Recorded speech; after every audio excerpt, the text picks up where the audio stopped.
sutra da umrem, nemam se zašto ni kopati. Ja ovoj kući nema šta da jedi. Ja sam zato da se digne revolucija. Nije imao ništa prije rata, sad ima Boga oca. Jednom kad ode, zauvijek ode. Bolje nego svijet što duši ne da mir. Sve dok ne provaš. Za političare što je gore, za nja je bolje, a za raju kako bude.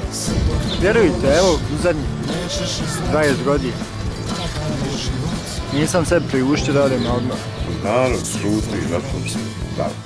Ja ne vidim budućnost. Ovo je najbolje kako možem vidjeti.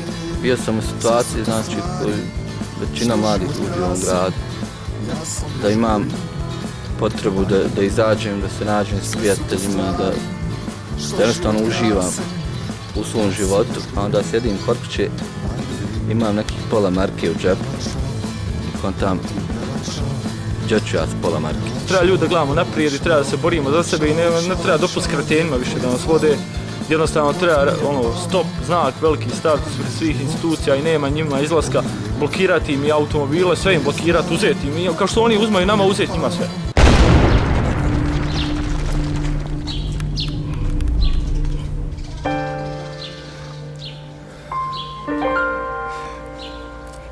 Nekad mi ne uđe pa bi sam sebe ubio.